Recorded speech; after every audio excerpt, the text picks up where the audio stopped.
récompensé. Voilà, je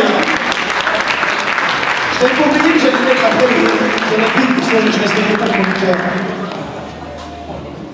Bon, Johan a disputé ce titre mondial contre Deontay Wilder aux États-Unis dans l'Alabama. C'était fin septembre. T'es battu dans le 11e. Rarement on a vu un boxeur français réussir une telle performance dans un contexte si difficile dans cette catégorie des poids lourds. D'ailleurs, c'est pour cette raison qu'André Martin et toute l'équipe voulaient te récompenser.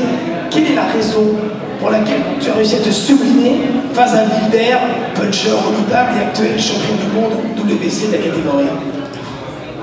Alors, je pense que la raison la plus grande est justement le fait que personne n'y ait cru. J'étais vraiment le seul à croire en moi, et surtout maintenant pas le seul, parce qu'il y a des gens comme Tony Yoka, comme Tony Aberland qui connaissent mes capacités, parce qu'on s'entraîne ensemble, ils l'ont dit, ils me connaissent. Dans le monde de la boxe, à l'étranger, on ne me connaît pas forcément, et j'ai été énormément critiqué avant le combat.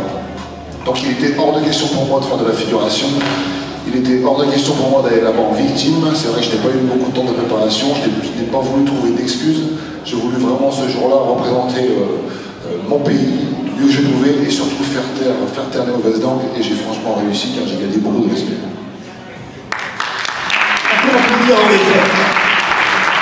L'un de ses plus grands fans, ils sont du même comité, puisque vous savez que Johan est de la ville, et puis il est toujours fidèle à sa région de Picardie. On va demander au président de le retrouver. André Martin, je vais lui remettre ce trophée.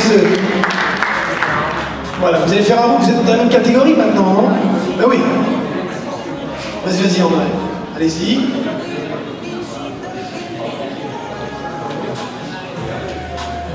La première fois, le trophée des champions. Et moi, ce que je voudrais dire, si vous me le permettez, parce que Johan Nouveau-Pas, il a été dans l'équipe de France, à l'époque, avec Dominique Nato, bien entendu. Et c'est vrai que jusqu'en 2003, tu as fait des rencontres internationales amateurs. Et la dernière que nous avions faite, bon, c'était à Beauvais, en 2003. Et après, Johan, il avait décidé, parce que c'est un Picard. Là, les Picards, ils ont des têtes j'en suis une tête dure. Mais c'est un vrai Picard, et puis il a décidé de passer professionnel, et puis c'est vrai qu'il a réussi. Il a réussi, moi je le félicite. Bon, il y a eu des petits problèmes dans la vie, mais ça, tu sais, ça arrive tous les jours. On a connu tout ça, moi j'ai connu la guerre d'Algérie, alors tu vois, c'est que... Bon, c'est pas un problème. Mais la boxe, ça t'a permis, et ça nous a permis. Et moi j'ai beaucoup apprécié, j'ai tenu à ce soir, aujourd'hui, que tu sois mis à l'honneur, parce que tu as vraiment représenté la France.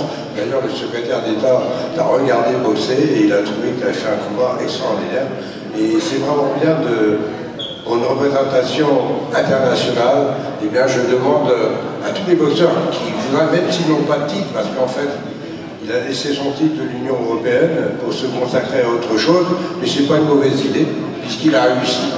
Ce que je souhaite à Johan, eh bien, c'est de refaire un championnat du monde, puis peut-être, parce que tu as frôlé la victoire, on va dire.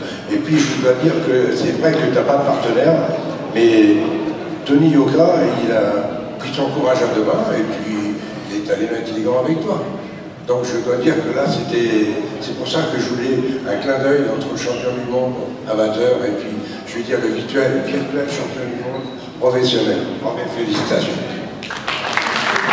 La photo, allez-y, tous les deux.